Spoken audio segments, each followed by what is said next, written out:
This is another tutorial on Farrucas by Juan Serrano. Farrucas is a great form of music in the flamenco world. And it has this walking line on the second string.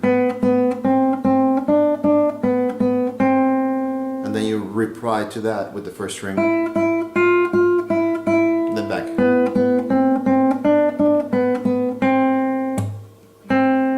And that's your basic melody of the Farruca, and you're going to always hear it in the strumming pattern. I'm trying to avoid hitting the first string when I'm doing that because I'm just going to the second string. Right, so start on E7, right, 1 to the G and 2 on the 5th string. Then the ring finger goes to the C sharp. I know I was playing a C natural before, right? So this is second fret, then 4, open, then A minor, right?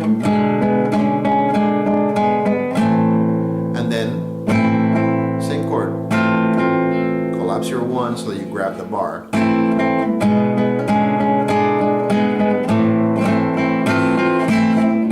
Break, D minor, so 1, 3 on the second string, 2 on the third string, respective frets. And A minor, collapse.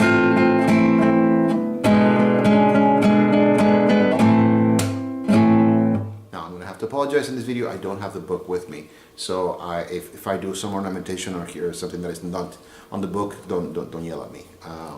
I will make another tutorial, and in fact I think I have a few other tutorials on this very piece in my channel, so look through them. But hopefully this just gets you started with the piece. Now this is just the beginning part. You know, you actually are doing the desplante. This part is where the dancers and everybody's coming on stage and they're showing off their beautiful dresses. In the case of female dancers, but Farruca, by the way, is a male dance, and you're supposed to be dancing it with a whip. I have yet to work with a male dancer with a whip on stage, but you know, a lot of angular movements. It's not as fast a piece, but it requires quite a bit of stamina to dance it, you know, a lot of vigor, a lot of power. Right, so.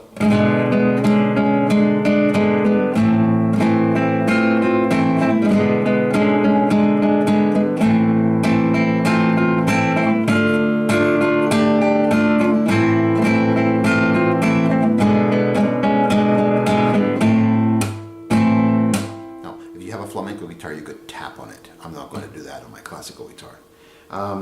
Then you actually have a copla, right, which is normally what would be sung by a singer, but here you're just playing it. You cannot hire a singer, you're a poor guitarist, so you play the melody on the guitar.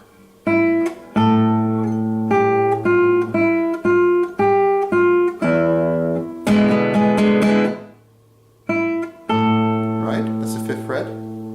Back over to the first position.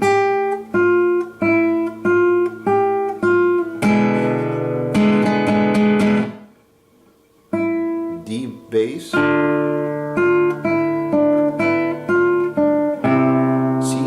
3 on the 5th string, 2, or upstairs friend, right, 2 on the 5th string, 4 grabs the 2nd string,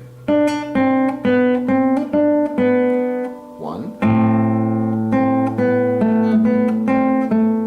E, and B.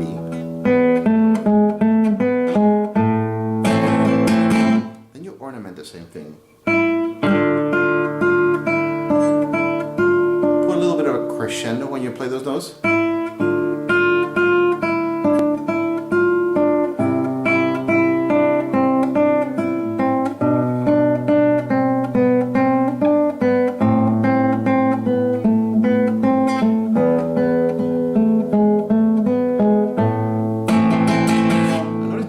With 3 there so that I can accommodate that A minor chord.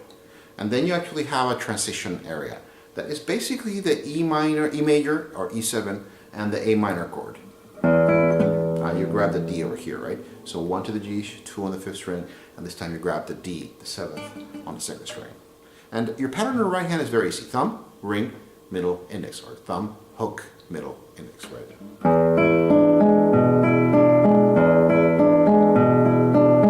Same thing, but switch to downstairs, A minor.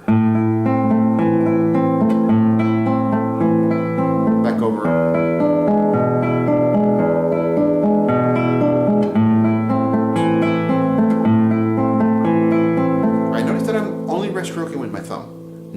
with the fingers, right? It's not a good practice to rest stroke with both at the same time when you're pinching or doing arpeggios, right? You either do it with the thumb or do it with the fingers.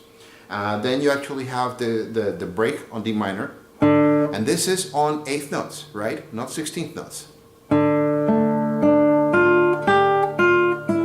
It's all surrounding the D minor chord. 3rd string. And I just did thumb, index, middle, ring. It's a very nice way to come out of an arpeggio. Pinky on, pinky off, right? On the 1st string. Open 1st string, 2nd string, 3rd fret. Then it's kind of an A minor chord, but not full, so you can just get away with using 1 and 2. Come downstairs.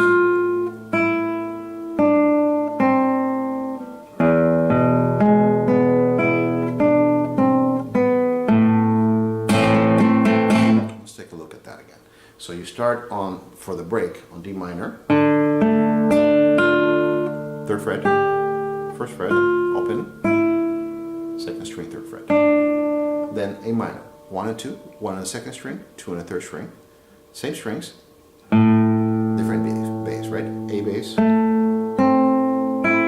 Again, thumb, index, middle, ring. And then I'm going to alternate with index and middle. 1st fret, 1st string, open, pinky on the 2nd, 3rd fret though. And then move upstairs, grab the dominant chord. So the E7, 2 on the 5th string, 1 to the G. This time 2 plucks by the thumb. And again, index, middle, ring. The 2 plucks and the thumb are so that I can accommodate keeping that pattern on the right hand the same. 2nd string.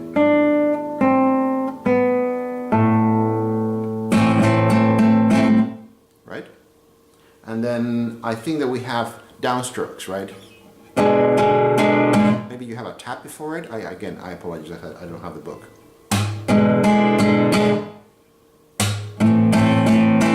Right? So, pop, break, or rest, right? So he's very articulate in what he wrote. Rest. Mute. Then, on the E7, and a lot of people don't know this, and this is something that was a lot of fun when I was taking a lesson from him. I was fortunate enough to take lessons with him. When you thumb, you get all the way to the B string. You're holding that dominant chord, right? And then strum. So thumb, chuck, thumb, chuck. I strum with index and middle together to get more power. Another trick, I put my ring finger in the 1st string so that I don't get sound from it. A little bit more difficult when you're doing the chuck. You can still do it. I just try to not hit the 5th string. I withdraw my ring finger.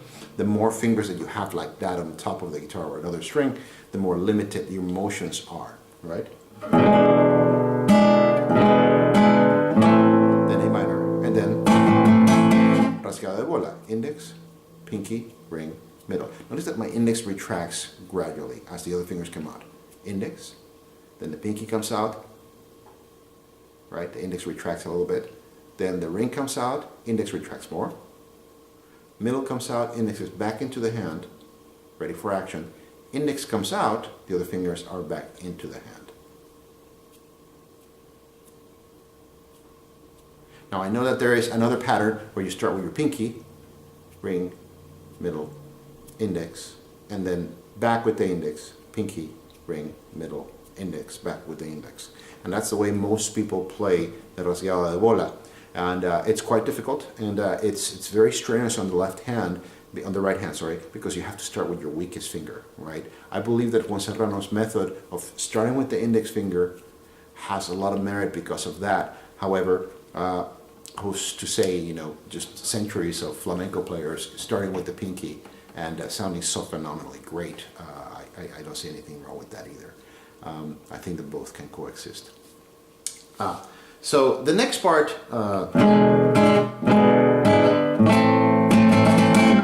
you move on to the 4th position, right? So it's a very simple pattern. 2, 1, 4, T. Actually, maybe 2, 1, 4, 2, or just 2, 1, 4, open, right? 2, 1, 4, is in fourth position, right? You just have many notes per each one of those.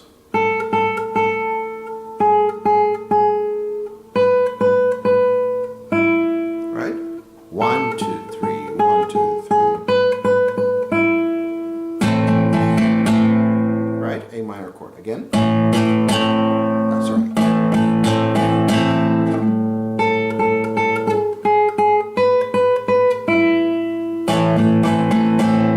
Then you just do an extension.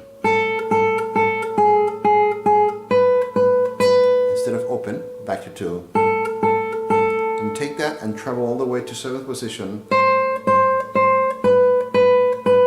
1, 2. Then back to 4th position. Okay, let's take a look at that. 1. Back to 2 this time. Use that as your elevator to take you to 7th position. 1, 2, 1, right? 4, 2. Take the elevator back down. 4th position.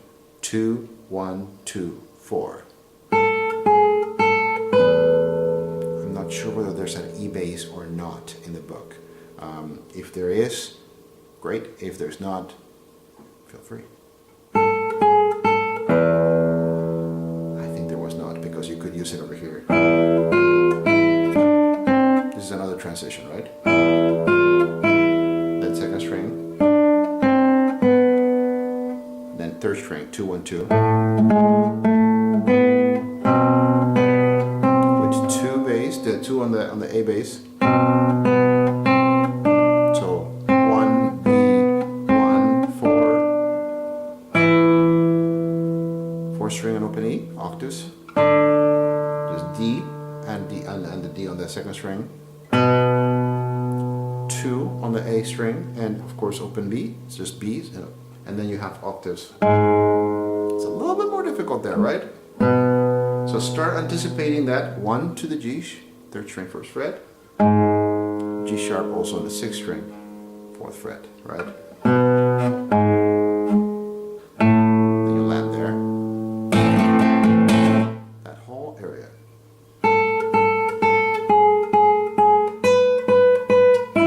A minor.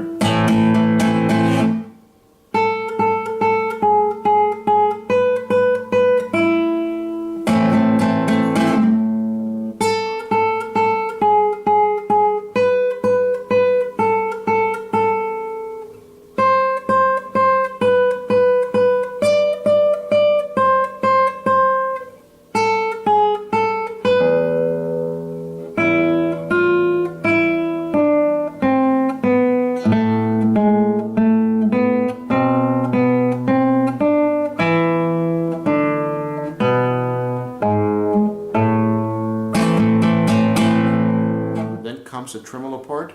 I strongly encourage you. This is just going a little bit beyond the regular lesson we had last time, or anybody that watches this video for that matter. To start by only using the ring finger if you have not covered tremolo before.